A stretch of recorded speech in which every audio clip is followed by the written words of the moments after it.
is important. To quote our past Principal Chief Chad Smith, within our language lies our culture and our history and our society. Why is language so incredibly important? It holds all of those. What we call water, what we call fire, what we call love is all within our language, and it has multiple meaning in our native tongues. We started revitalizing. We had immersion schools with language in the Cherokee nations and other nations across the country. We also, within the immersion schools, we talk about our cultures and our beliefs and our spiritual structure. We started moving Native American studies, true histories of our peoples within our areas of higher education and academia, truly bringing our story. We did not fade into the past at the turn of the 20th century. We remained. Our voices moved forward and up. We talk about our community and cultural outreach. We had organizations, societies, communities, satellite groups that talked and kept this alive, teaching our young, teaching the middle-aged ones who have been removed from our cultural centers to bring us back to understand. We began to have what they like to call food sovereignty. We begin to look. Many of us, my family included, had to depend on the commodities. What came out of the commodities? High fat, high sugar, high carbohydrates, nothing healthy. Whatever was left over by the federal government, and sometimes it was not of good quality. But that's what we had to subsist upon. Either that was that or starvation. We looked at that. We began to look at that. A good story about that is every year in April we support, our community is always a part of, I've been allowed to be a part of the powwow at Sherman Indian High School, and I was speaking with some of the teachers. And we were talking about traditional foods. And one of the teachers says, yeah, the fry bread's a traditional food for Native peoples, because she'd heard it from one of her students. And I said, well, no. It's some grandmother who got all this commodities, didn't know what to do, but she had her family to feed. We made that. So we have depended upon that, and we have subsisted upon that. And it's become almost like the cultural food, but yet we know that is not our native foods. It takes teachers like Lori Sisquak and other educators that talk about what our true native foods are. A good story about that is there's a wonderful study that was done on the native peoples in Arizona about the disease and looking at disease. When people eat their traditional foods, there is an absence of disease. But within 20 to 30 years of depending on commodities being stripped of their traditional livelihoods, we saw an increased death rate, an increased rate of cardiovascular disease, and an increased rate of diabetes. Why? We changed the food source by moving back to having our gardens, having our Three Sisters gardens, going back to the garden, bringing it whole as though our great-grandmothers did, has made us healthier, and moving it forward, teaching our children that these are the traditional foods. We also looked at our housing. We began to move forward. Although modern standards, traditional style. We looked at our education, our youth, our future, the hope of each of us and our people, working forward for education, supporting it, outreaches and education, moving forward with that, but retaining the roots of our staff. We kept our traditions alive. We kept our songs. We revitalized our dance. We revitalized our prayers. We brought them forward to teach to those that did not.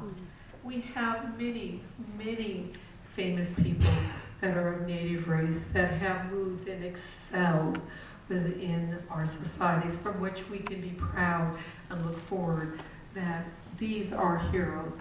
Our heroes are our grandmothers who held the course and dug their heels and say no, and our heroes are those that brought that forward into the future. So, what is emotional wellness? It's a part of an interconnection of mind, body, and spirit. It's a restoration of community, culture, identity, family, and traditions. They all have a positive influence on this. It's part of a well-balanced mind. This definition will vary from individual to individual and from tribe to tribe, but the resonance is the same for all of us. So our future are our children. This is a picture of an immersion school. This is a picture of an immersion school in the Apache Reservation. In other words, immersing our children in our cultures, realizing this is who we are, take pride in it, bring it forward, bring it out. These are our youth council, and of course, keeping our songs out there with pride. Our future is ahead of us, but our roots remain in this land and who we are and where we are going. I know.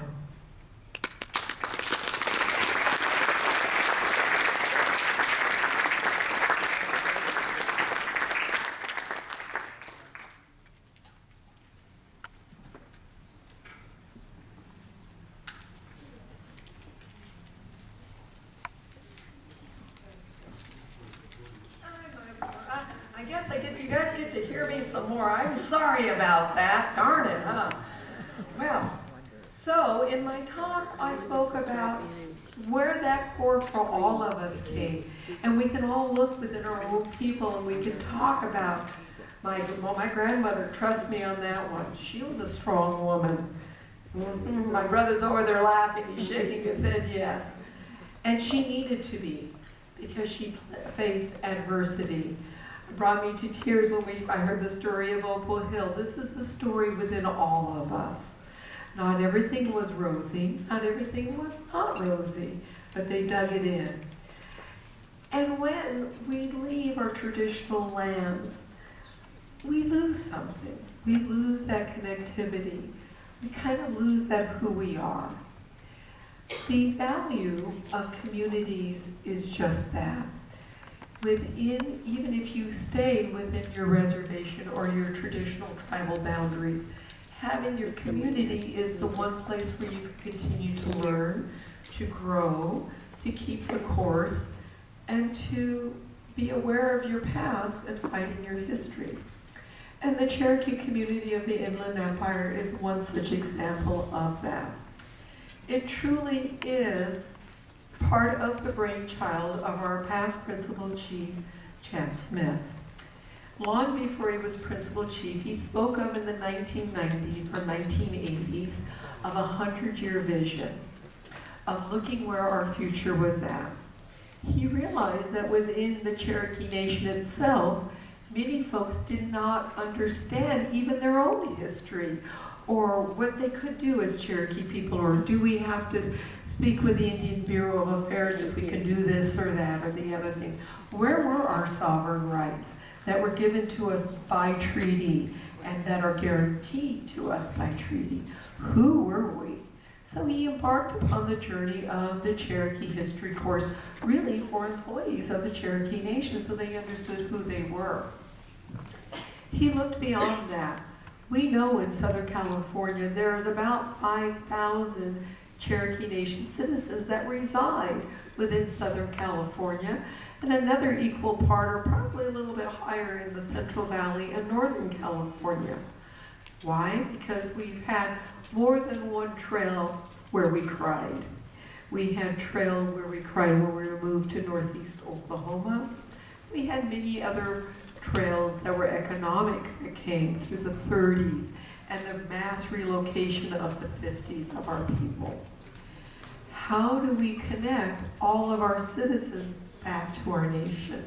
How do we make sure we keep our language alive, our culture alive, our traditions alive, to bring them forward into the 21st, 23rd, 22nd, into our future?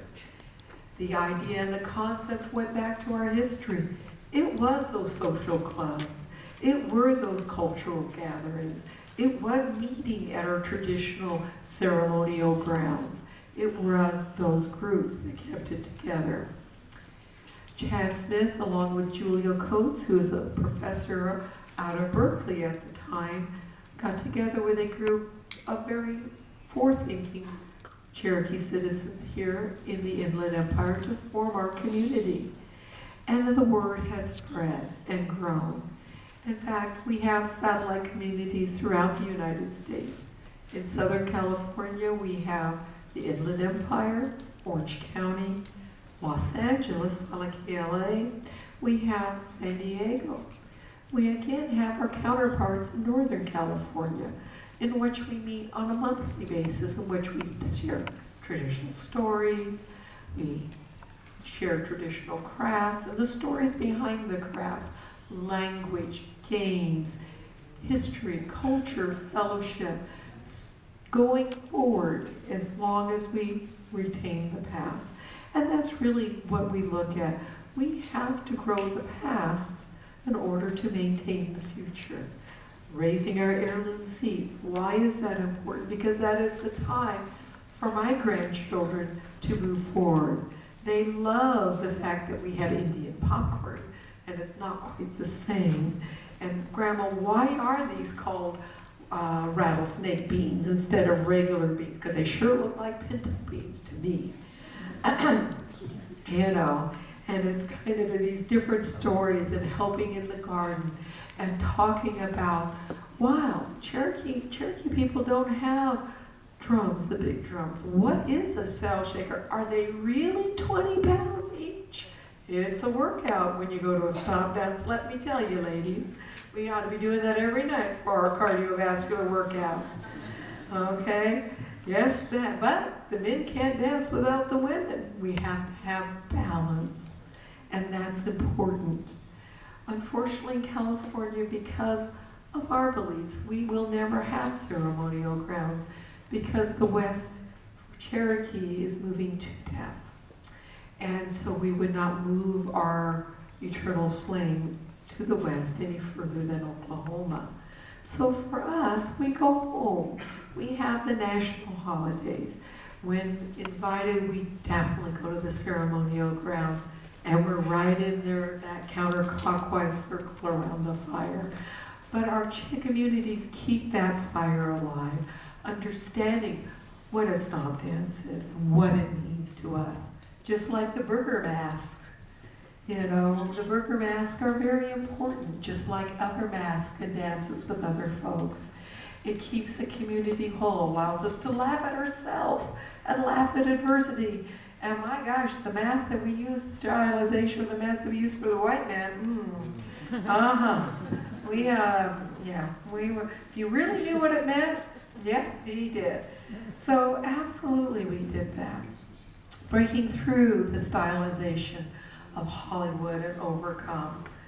I had an interesting experience. I had a physician from China come and shadow me a couple weeks ago, and we were looking at different ways of caring for people with kidney disease, what the difference in China was versus in California, United States.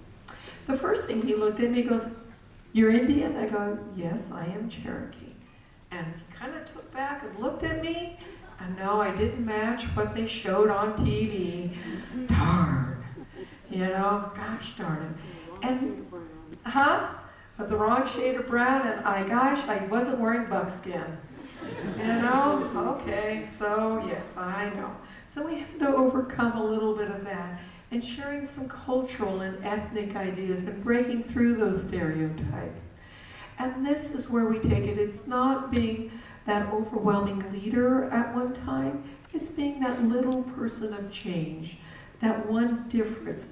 This man went back to Shanghai, and he brought back with him what a true Native woman was, and what her viewpoints and balance and ties to family and culture were, along with the care that we provide to our patients.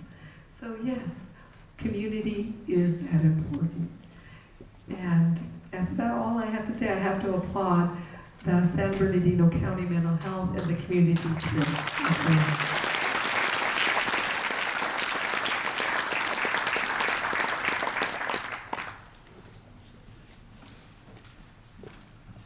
Thank you, Teresa, for all of the information that you have given us, and you've provided us with a wealth of knowledge.